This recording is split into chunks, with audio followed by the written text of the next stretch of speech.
Is it worth it? Thing is, what else would I do? That's the thing. What else would I do? I would never ever do. I could never stand not doing this again. You know, if we all laid up and finished, I don't know what the hell we would do. Because like the old men in Newlyn years ago, after they came in, they were about 50 and they retired, and lots of them went up the store, put a rope around their neck and hung themselves, you know. Oh yeah, it was, you know. But I don't think I'll come to that, do you? Anyhow, what else would I do? Really, to be quite truthful with you, when we're out there we want to be in, and when we're in we want to be out. We don't really know what we want to do. We never want to go to sea, but if we're not out there, we're edgy, and we want to be out, and, you know, so really, what can I say? I wouldn't do anything else.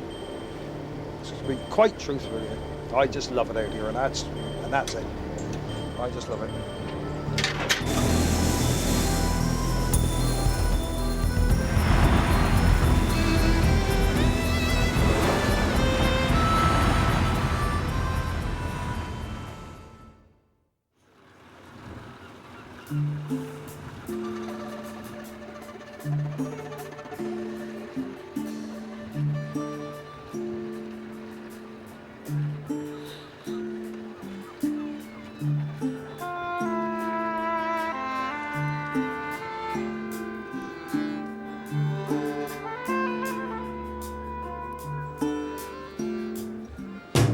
Don't you see the ships are coming? Don't you see them in full sail?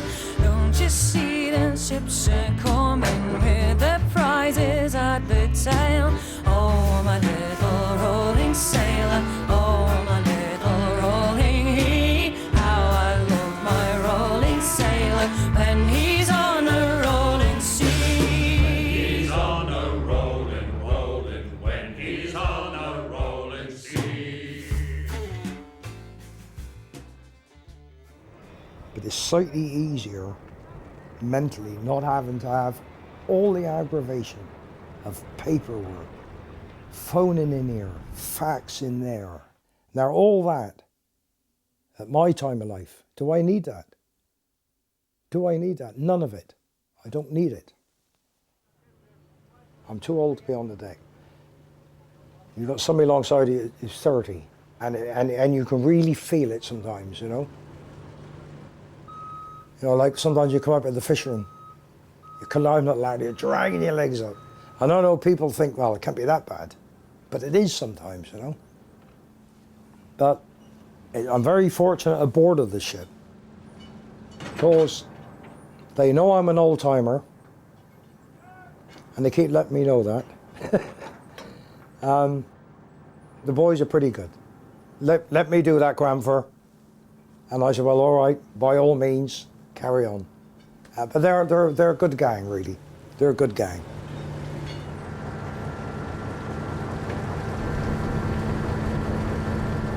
Well, you got the skipper, Peter Ellsworth. Now, I've known Peter since he was 17, became skipper. Then you got Andre, who's a Latvian, and he's an engineer aboard the ship. And he's a really, really, really nice fellow. And you got Martin, whose father was a beam trawler skipper.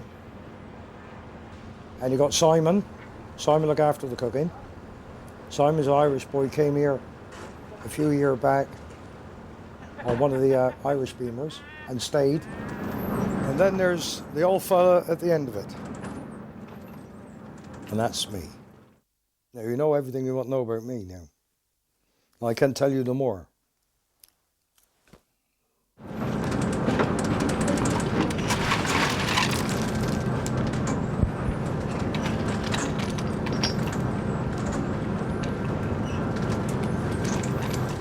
I'm worn out now. Well, my old ship, the old Tiger there. Well, there she is. She's still going. Still going. Last time I went on her, we towed the ship to Holland. We came home on her. That was 8, 9 years ago, something like that. That's the last time I see on her. Did you know that would be the last time you went on her? Probably, yes.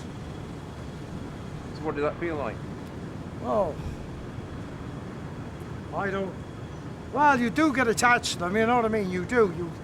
But at the end of the day, when you're getting on, you've got to make room for the youngsters, really.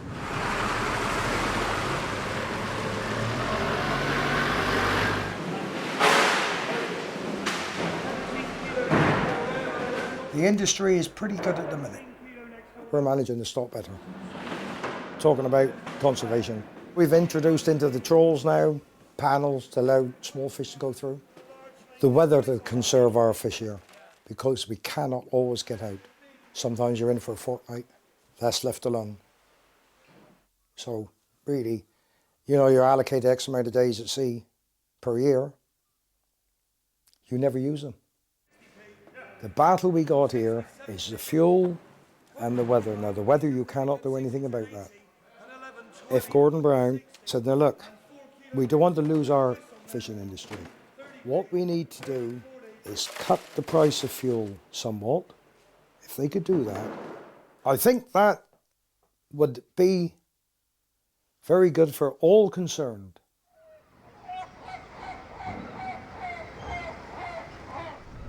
Well, we brought in, it's roughly about 5 tonne, I would say, offhand, until I actually see the breakdown of everything. It's about 5 tonne, and we made 17,800, whereas the same amount of fish last week, we made £5,000 more with it. So it's quite a difference. And that's all down to the weather. It's the fine weather, the fish coming in, and it's what the bars do to us for the last 50 years is what they do.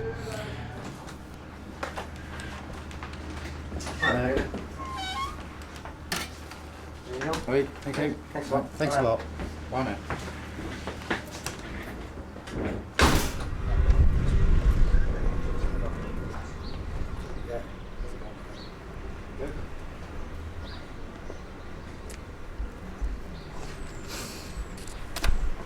$17.8 we made. Well, that's really good. Nothing wrong with that. Better. Buyers, prices. I think I pay more tax than Tony Blair, you know that. Sure I do.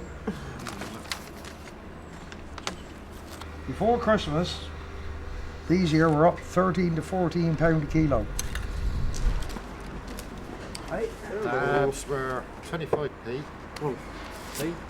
Better than your Congos. And they were quite rich, those dabs. Sometimes when there's a great deal of fish being landed, prices do drop. No, that's expected. The fish stocks are all right. Oh, they are. They are. Fish stocks are right if we're left alone to catch them. That's right. Till we get tree huggers in on the end. But at the end of the day, we've had a trip, and we aren't going to. We're glad to be here. Everything's nice, and we're all safe in Granborough, and that's okay. The check was probably as good as anybody working around the area would get. So it's not bad that way. And at the end of the day, we've still got a job. We've still got a job. Whereas you look at Grimsby, Hull, Fleetwood, Milford Haven, nothing. Gone. Everything is gone.